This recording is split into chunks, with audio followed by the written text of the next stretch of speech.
The Singapore Strait is one of the busiest waterways in the world.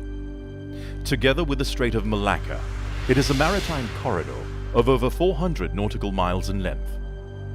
An estimated one-third of the world's traded goods pass through these waters annually, a figure which is expected to increase as the region's economies continue to grow.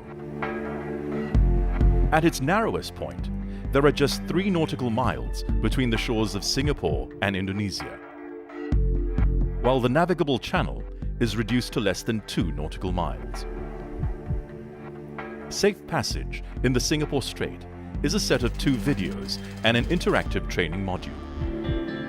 Together, they offer valuable information for experienced bridge teams, even if they have transited the strait before, and useful advice for those visiting for the first time.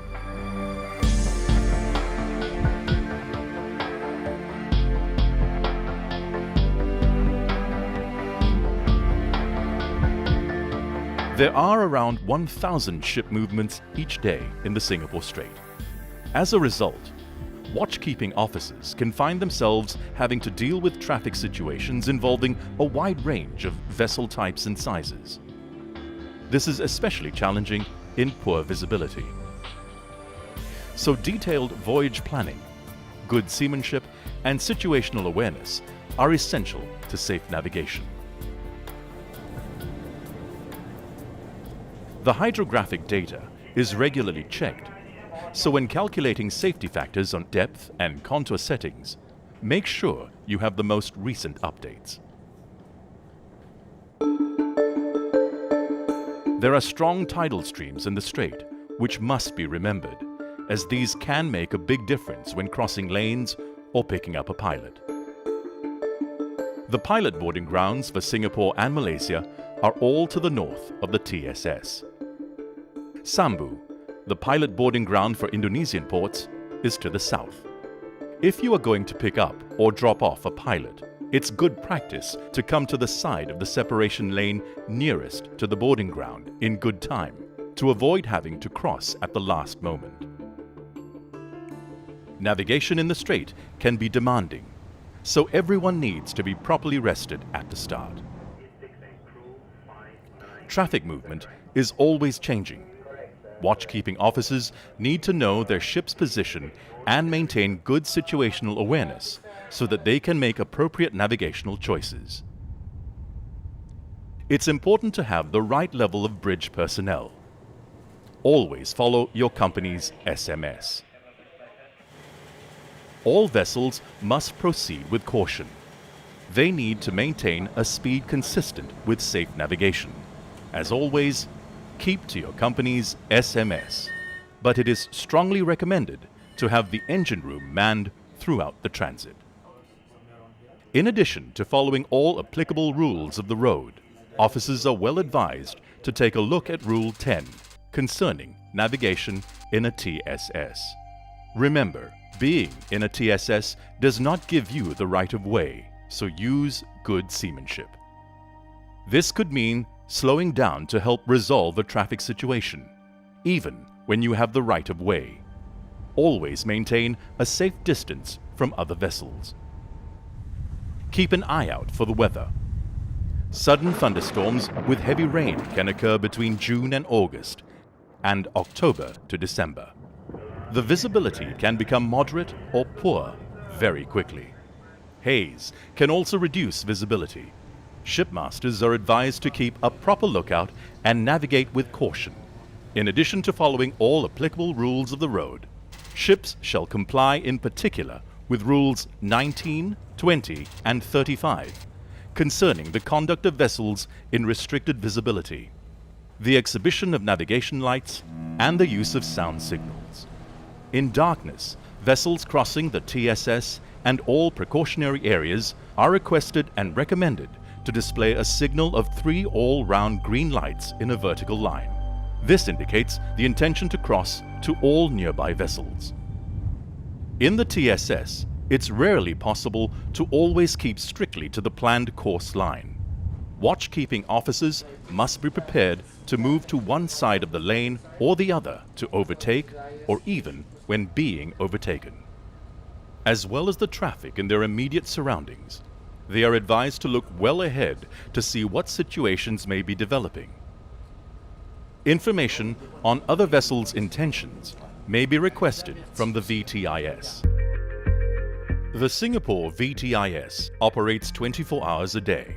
It is an advisory service and covers the 3 Strait reporting sectors 7, 8 and 9, known as Strait Rep. Reporting to it is mandatory when going into a new sector. Station calling Singapore VTIS. This is VTIS West. Please give me your call sign and name. Over. VTIS West, Marvin Met. It's good practice to inform the VTIS of your intentions at that time. There are teams of operators for each of the Strait Rep sectors. Mariners are recommended to follow the advice of the VTIS whenever possible, because the operators can have a better understanding of the traffic movements over a wider area. But remember that following navigational advice given to you by the VTIS does not give you the right of way. The bridge team alone is responsible for the safe navigation of the vessel. Going east, you will enter the Singapore section of the TSS at Sector 7.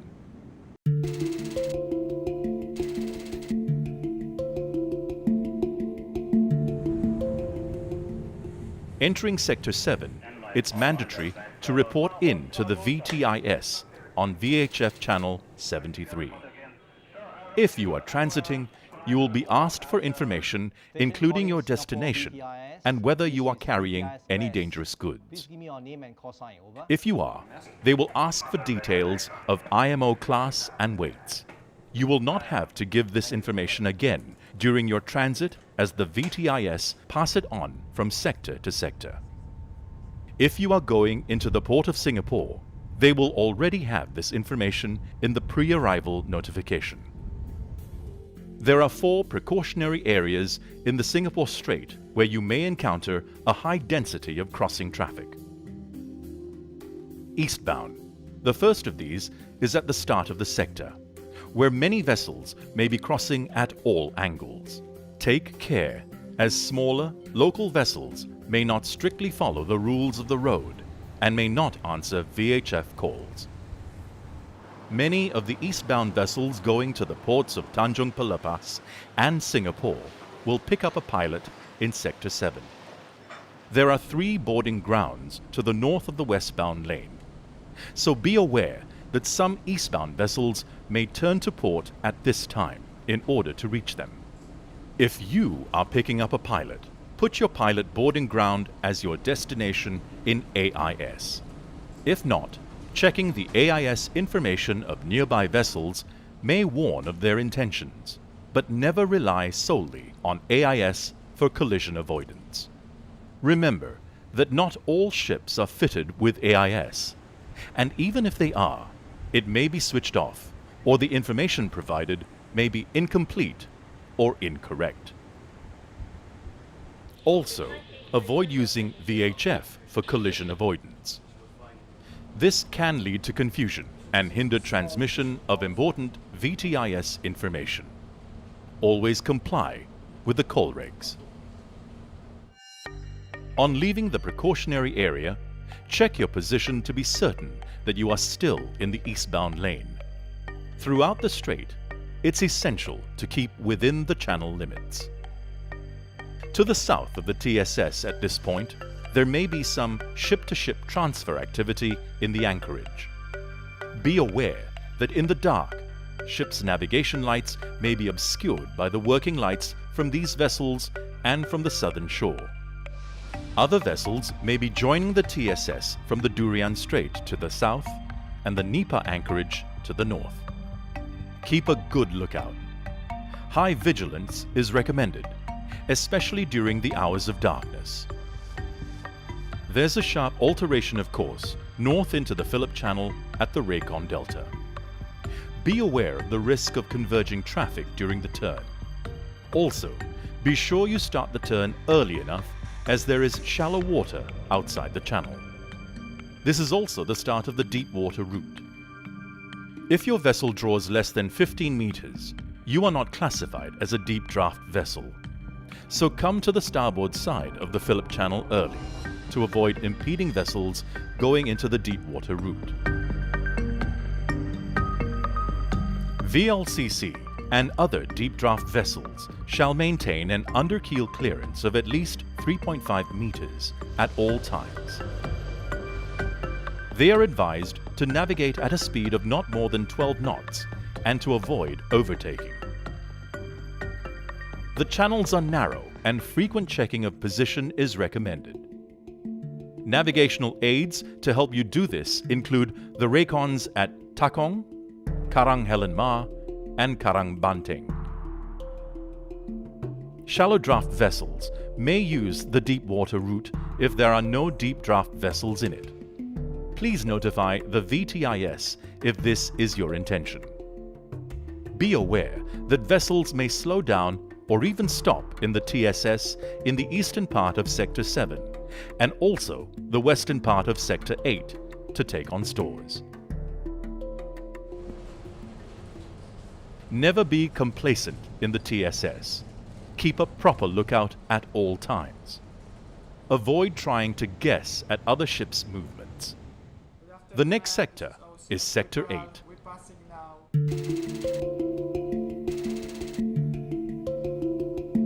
When entering Sector 8, reporting is mandatory to the VTIS on VHF Channel 14. Please give me your name and call sign, over. Approaching from the northern end of the Phillip Channel, there is a course alteration to starboard and a few shallow waters and reefs near the traffic lane, Helen Ma Reef, Buffalo Rock, and Batu Berhenti, where tidal considerations can be important as there is deep water close to shallow water.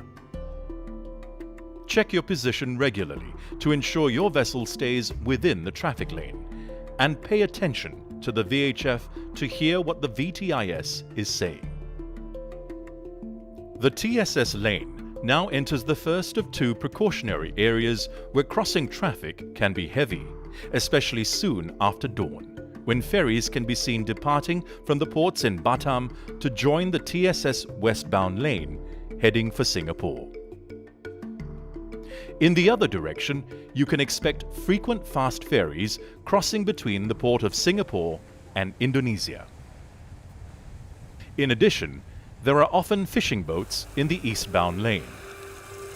They usually start fishing in the early hours of the morning.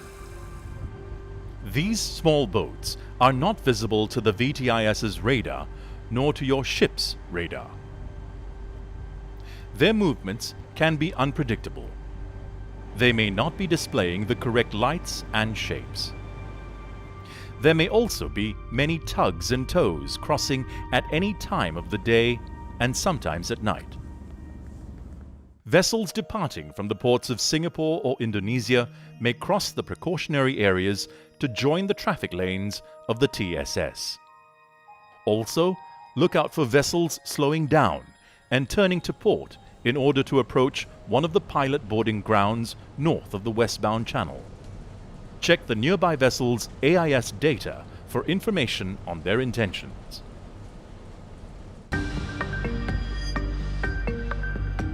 There are 5 pilot boarding grounds to the north of Sector 8.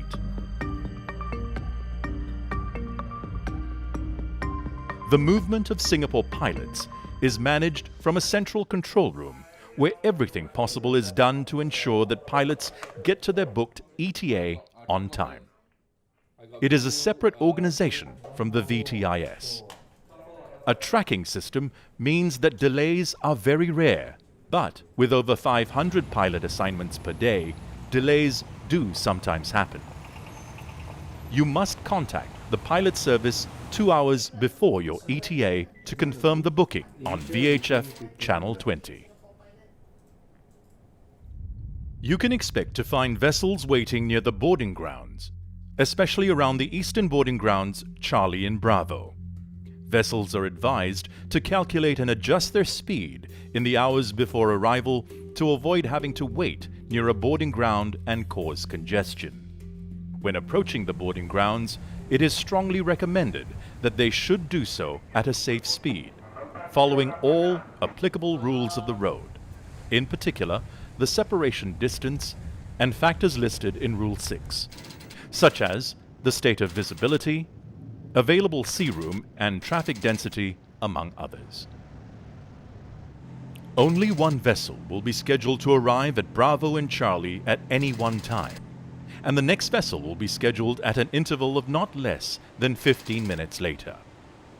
Vessels arriving too early may have to wait, maintaining a minimum separation distance of 1 nautical mile from the vessel ahead. Information on vessels proceeding to these boarding grounds will be provided by the VTIS. Crossing the westbound lane to pick up a pilot can present a challenge. Vessels should be positioned early on the north side of the eastbound lane so that they won't have to cross the entire TSS at once.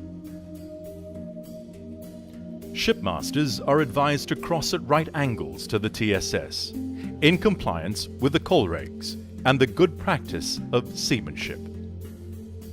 If they are unsure of any westbound vessel's intentions, the bridge team can ask the VTIS for information.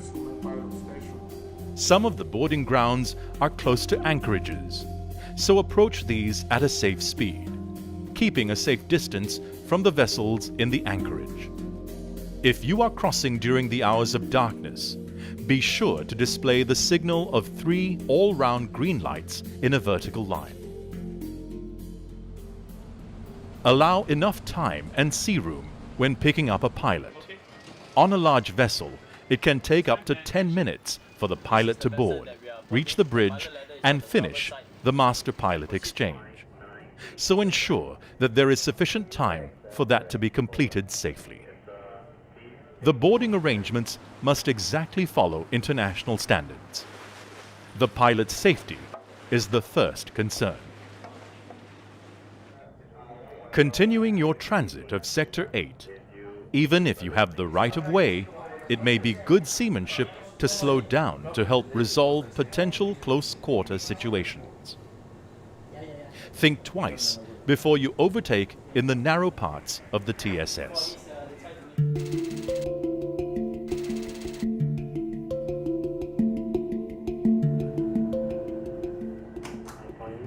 When entering Sector 9, reporting is mandatory to the VTIS on VHF Channel 10.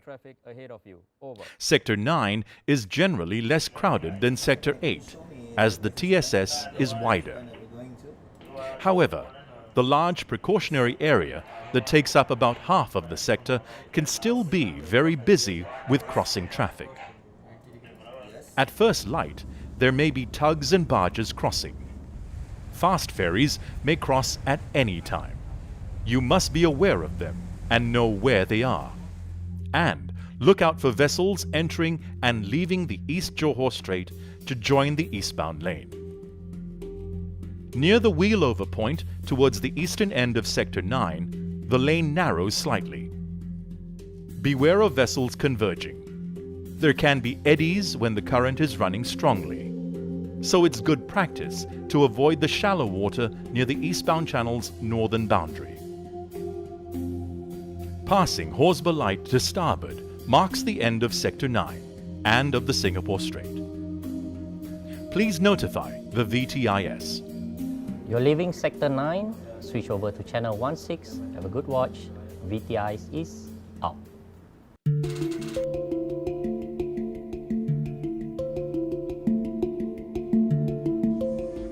Detailed voyage planning, good seamanship, and situational awareness are essential to safe navigation in the Strait.